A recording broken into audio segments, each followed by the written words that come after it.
so much for being my co-host today and hosting with me. I know that Brett is out getting some good information, so can't wait for him to come back and share some great updates. But wanted to certainly go ahead and dive in, and I wanted to kick it off with mortgage rates. That is something that I think that everybody's, looking at and anticipating what's going to happen with our mortgage rates every single week and every single day.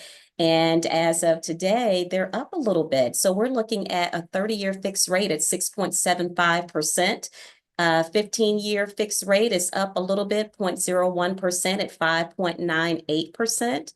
And then, of course, 30-year jumbo, for those of us that are doing jumbo loans, are right at 6.85%. So they're up a little bit. Are you surprised at that?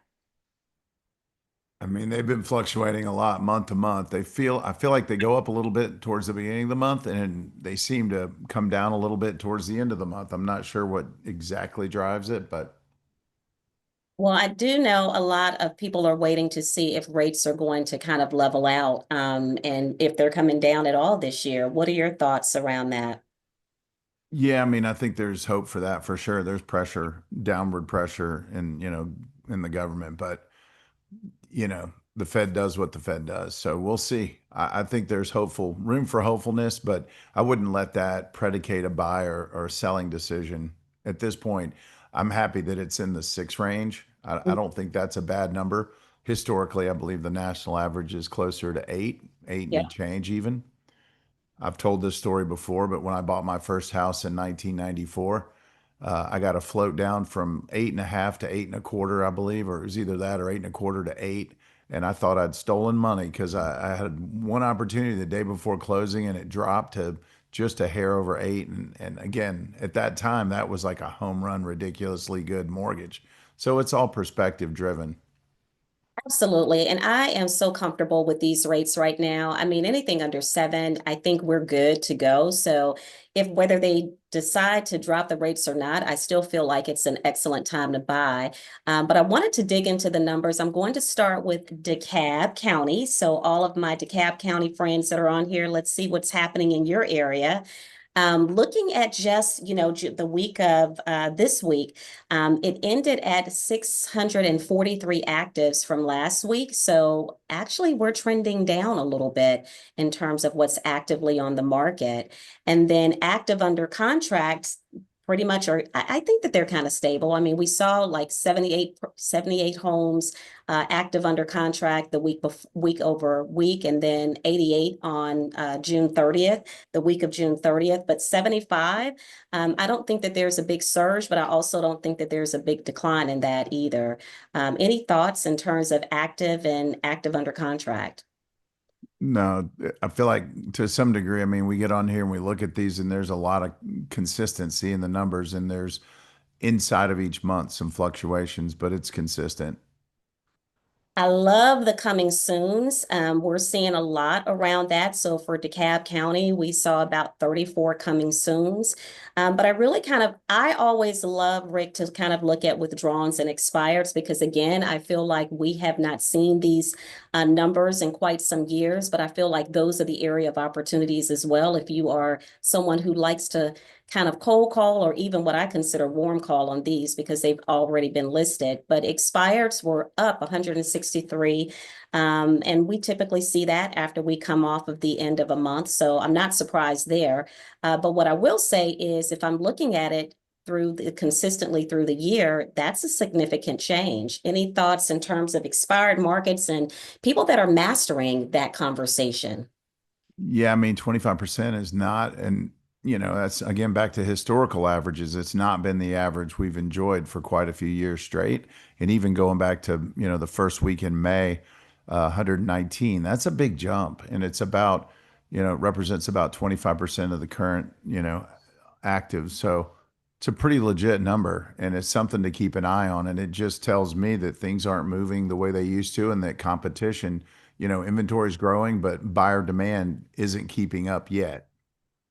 I would agree. Look at our closed units. We were right at 171 closed units. Again, we did see 268 week prior, but I would say that's pretty consistent for DeKalb County in terms of closed units. So I'm not seeing a whole lot there. But again, I would say the opportunities truly are we're seeing longer days on market. We're seeing things that are being stretched out and really having conversations around that, how people can actually get them faster to the closing table. Anything that you would close out with on DeKalb County, I know that that is truly a rising area, and it's certainly one that we've seen a lot of consistency with throughout the year. Same. Yeah, I would agree. Let's move on. All right, Fulton. Fulton County, looking at our active units, there were 883 active units. Now, I was surprised at this because if you look at historically what we've done throughout the year, our active units in Fulton County are down. But our active under contract were pretty consistent at 130. Coming soons were right at 51, but I want to pause a little bit and go back to the active. What are your thoughts? What's happening in Fulton County? Now, Fulton County is a large county, so I know we go all the way up north to all the way down south. So there's a, larger activity that may be happening in hyper local markets. But any thoughts in terms of why this drastic dip may have occurred in your mind? I mean, other than, midsummer lulls and people, not necessarily racing to market right before a holiday weekend where they're either traveling or possibly have family in town. I mean, those are the only valid reasons I can conjure, but that's definitely down. And if you pan down to the expires, that's just a glaring big number. And that speaks to two things in my mind. One, not everything sells, so you can't just, lipstick on a pig. We've all heard that it's a silly saying, but you're not going to make it, sell faster by pretending to make it better. It's got to be valid. It's either, pricing or condition. And as realtors, it gives you more validity. This data here gives you more validity as a realtor when your data outruns the data of the market. And you just take a deep breath and make sure that you're comparing your success rate against the market as a marketing tool to inspire people to list with you. And it also, to me, is a leveraging point to illustrate that, hey, not everybody wins and you need me. And your expertise will pay dividends again when it comes to conditioning and pricing. And you've got to nail both at this point, in my humble opinion. I would agree. And looking at this big number, the last time that we saw something that was in June, June 2nd, it was 246. So expireds are raising. So that is something, I always say you got to have an overlay in this business, even if you're just working on your sphere of influence. Do circle prospecting, incorporate these expired conversations.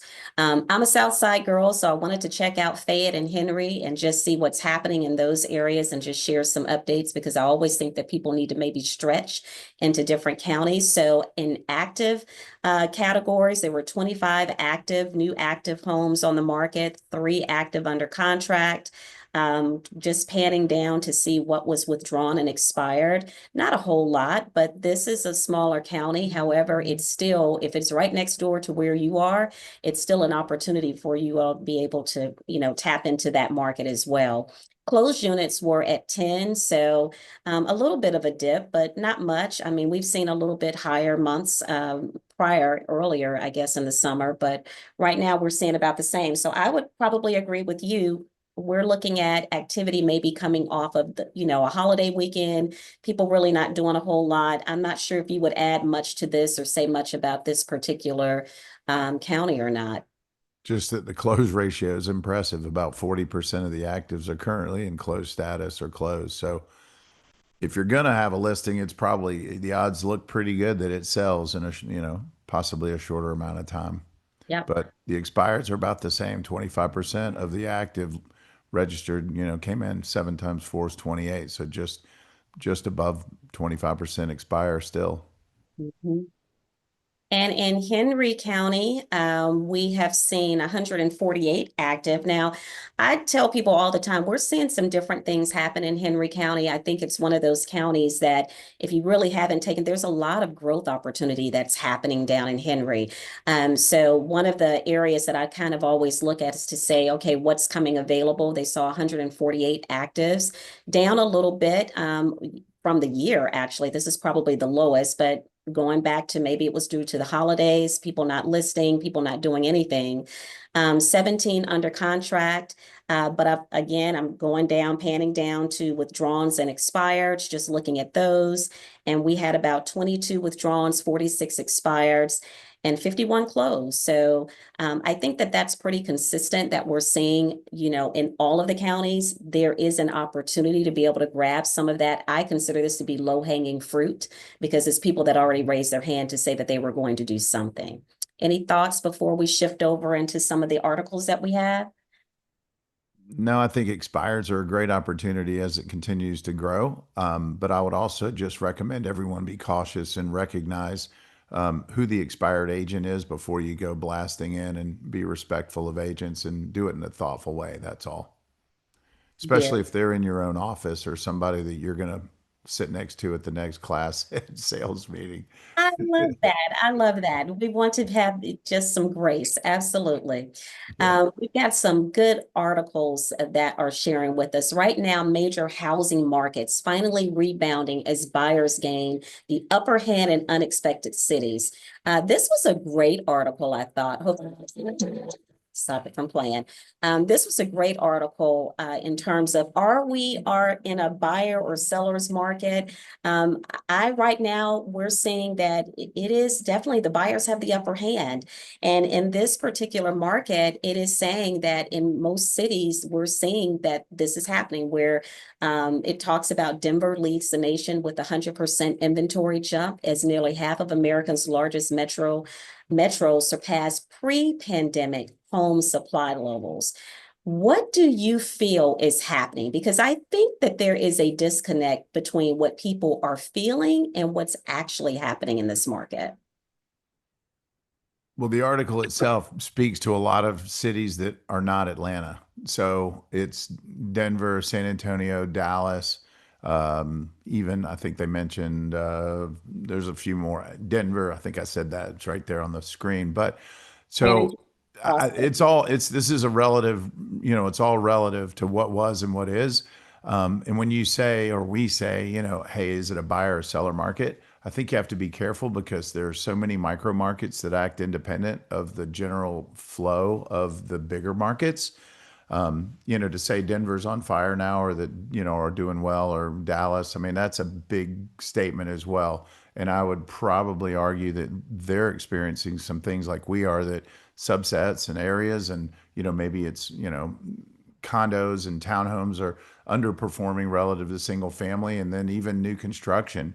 One of the articles that we pulled up that we're going to probably bump into too, that new construction is somewhat one of the surprise winners because they're creating incentives. And I think human condition is to always appreciate and like the smell of something new. So it's all pocket driven, and it's very micro market driven. And I did notice, by the way, we've got Kelly and Matt on the call too, a couple of our team leaders. If you guys want to jump in, it's not just the Rick and Toya show. If there's a thought or an add-on, please consider helping us out here. Absolutely. Here's one of the things that I would probably look at is, what all of these states have in common is significant growth. I do think because even though Atlanta was not named in this particular article, we have had significant growth. So it'll be interesting just to see what, pans out for our city. But I thought it was interesting that, this was one of the ones that we're looking at, and trends do follow. So that's something there. I don't know if anybody else wanted to add in anything. If not, we're going to roll on over to what's happening with the NAR and Hey, MO. Toya, Yes, can I add one more thing? Sure, Carl, bring it. Yeah, so looking toward the future, I think Atlanta is going to get a huge bump after the 2026 World Cup. Just like the 1996 Olympics, once the world found out that Atlanta was a very good, livable place to live and move Fortune 500 companies here, Atlanta almost doubled in population since 1996. So I don't know if anybody looking ahead, 1, 2, 3 years down the line. And I think where we're moving our office to is going to have a huge effect because of the transportation infrastructure, being able to get in and out, being able to get to the airport. Because I think that you're going to have a lot of world investors come here and look at it and say, "Wow, this is a great place to invest in. And so I think about 2 or 3 years down the line, you're really going to see a major effect, especially in the area that we move in to our office. Certainly. I think we're certainly going to see some movement in Atlanta, period. You're absolutely correct. And I think, anything major coming to major cities, we're always going to see that surge. So thank you for reminding of us of that. Well, and it also, Carl, you brought up something that, occurred to me. The market of the moment requires specialization. So start thinking now. The thing is, if you wait till 2026 or 7 to become an expert on working with international buyers, you may be, a little late to the game. And so you bring up a good point. If you can, prognosticate the future to some degree or guess where things are going well and consistently arm yourself with intelligent, understanding of those markets and possible even credentials. I remember Deborah Blue was, I believe that it's like the international, there's an accreditation that gives you credibility among international buyers that you can market with. And to me, it actually does hold water. And Yep. so the language of real estate's a little different around the world, and educating people properly is, paramount in our industry. And it is, and that's a huge opportunity for investors as well. So if that is your strong suit and you are definitely working with people that are investing, that may be a huge opportunity where people want to invest in here, whether they relocate or not. But great for bringing that up. Thanks, Carl. Here's an interesting article from Compass, really talking about how they feel about the NAR um, rules and how they are responding as an overall company. So this basic article says that he's not following NAR or the national mandate for MLS. However, he is following the local MLS regulations. I wasn't really surprised by this because I want to say that, Robert Refkin has always had this position in terms of where he is and following the rules. But I thought it was interesting because my question would be, do you think that other brokerages will follow? And what are your thoughts in terms of not really following the CCP rules in terms of what's going to happen on a national level with NAR, but certainly just making sure that we're addressing our local level MLSs? I mean, they want to make it their fight. That's their thing. I don't know if other people follow. There are a handful of people that have, in the article it says that also sent letters to NAR. I love the term repudiate, basically deny or declare it non-binding. But at the same time, they're like, but we're still going to continue to educate local MLSs, which do follow suit because they fall underneath, the NAR guys. So it's interesting. And the other thing I read in this article that I found interesting is that although they educate their agents and, the premise is we're doing exactly what our sellers want us to do, case by case specific, specifically to each, tailored situation. But at the end of the day, the question always comes back to me, are we serving them at the highest level and creating an environment where their needs are being met? And to be honest and fair about it, maybe it's not always highest and best, dollar return. Maybe there are privacy concerns in some circumstances, and maybe there should be some latitude. But at the end of the day, pocket listings and trying to control a market probably doesn't benefit consumers as a whole. And the interesting thing it said at the end was that although they have a firm stance around, do your own freestyle, with per client. They also do not have a policy of backing their agents should fines be levied because local MLSs will fine you for, non-compliance. And I thought, well, that's a fascinating reality that they'll have to deal with, I suppose. Yeah, I would agree. And like I said before, I don't think that this is new behavior. It says that it's never, Compass has never consistently followed national MLS rules. It's just now formalizing it. There were a couple of companies, just to note, that did follow this, that followed suit.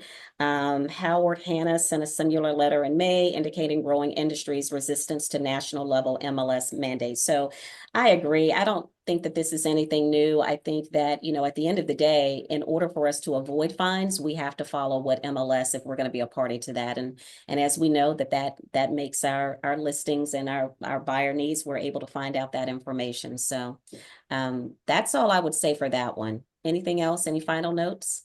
Not specifically that, but I did notice in the chat, Manny and Michelle, we're getting some support with ideas for certifications that could be useful. Looks like there's a link and a list. So pay attention to the chat. You may want to click on it and save a link. It might benefit you later to, align not only different accreditations, but align them with your personality type and the type of client you feel most drawn to that would also react most favorably to that credential. I love it. And I love that they're sharing that. I'm sorry I couldn't see it on my end. But that is something that we're specifically talking about is what is your new niche? We're going to talk about affordability coming up in just another article, but where are we seeing, people that are investing in, working on certifications, things that they can actually have a niche for? Here's something that came up in terms of mortgage rates, post biggest drop since March of 2025. The 30-year mortgage is coming in at a 6.67%, but will this spur previously reticent home buyers into entering into the market?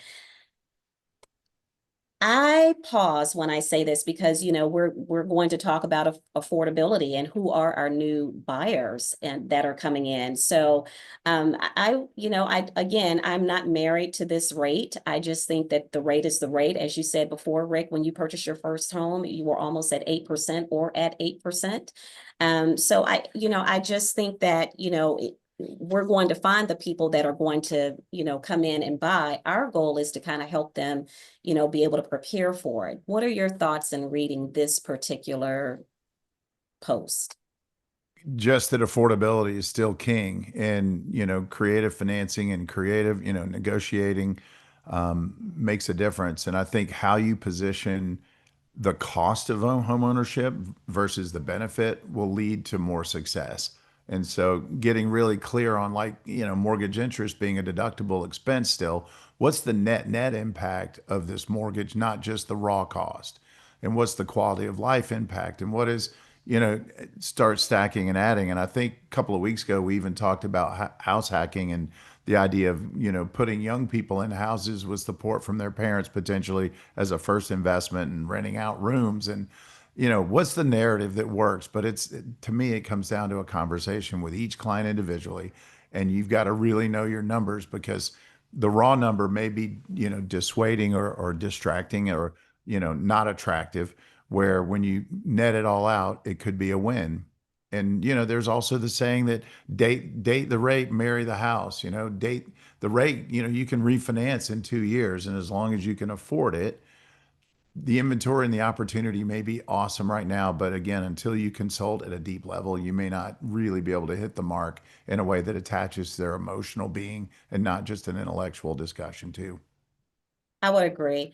As it says right here, affordability is still a challenge. While prices are weakening in some markets, they hit new record highs in other markets in May. So I think that has to be the conversation in terms of what solutions. I love the house hacking ideas because we are seeing a lot of our younger generation buying property together. I think in my generation we came up, hey, you've got to get married and you don't live with your friends, you live by yourself, and that's the independence piece. Yet we are seeing a different mindset, and for them to be able to have their first investment property, I think it's an amazing opportunity. So that's all I would probably lead into this is that the rates are still anything below 7.5, almost, those rates, we're not going to go back and see 3 and 4s, but that's still an opportunity for people to get in to purchase.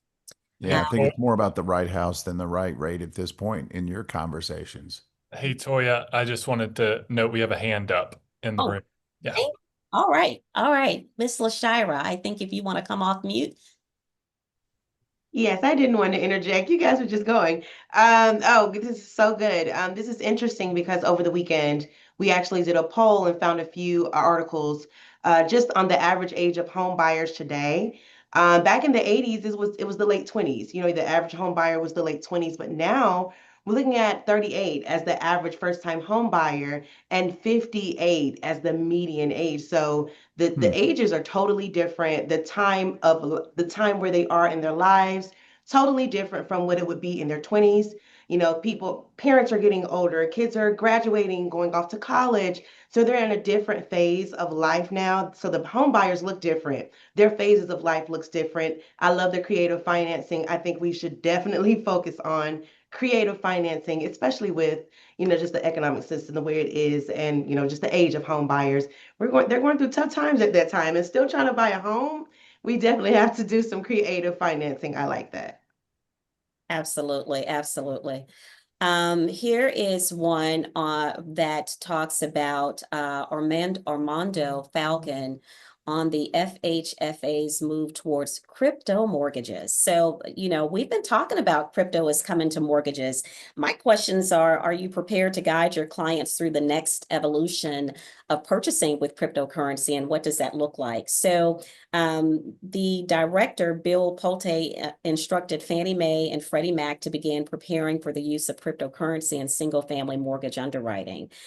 The perspective from Armando is that he's advising lenders through a new digital asset advisors division to safely integrate crypto into mortgage operations. Let me pause. Cryptocurrency, let's talk a little bit about that. And now we're buying houses with it. Are you surprised, Rick? I mean, it's coming. I think Keith Sharp's on the call. He's the resident expert on crypto. Every time we spend time together, I've become a little more in tune with how that's affecting us. But, security and safe transfer of funds, that was step one.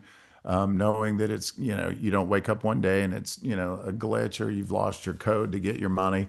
I don't think it's if, it's when. There are most of the major funds now hold crypto in their fund, or many do, as a balancing act to make sure they don't miss the opportunity. But it's also perceived far more stable than it's ever been. So no, I'm not surprised, and it's not if, it's when.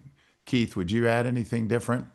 Well, I just want to comment that this new directive, sort of that's going to be integrated into their underwriting guidelines, is to allow um, crypto, especially Bitcoin holdings, to be counted as an asset when they're looking at your overall financial picture. They haven't issued any regulations or guidelines about using Bitcoin as collateral, but there are it is a nascent industry where certain, um, I'd say, boutique lenders are beginning to look at uh,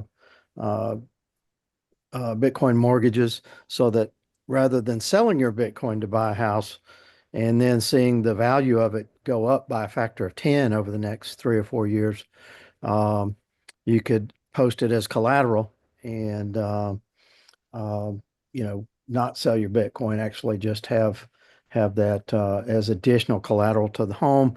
One of those boutique lenders is allowing for much lower interest rates. So, but I mean, it's like it's not like just for everybody. It's more for the Bitcoin whales, I think, where, you have to post as much Bitcoin as the loan, 1-to-1 loan to value ratio, 100%.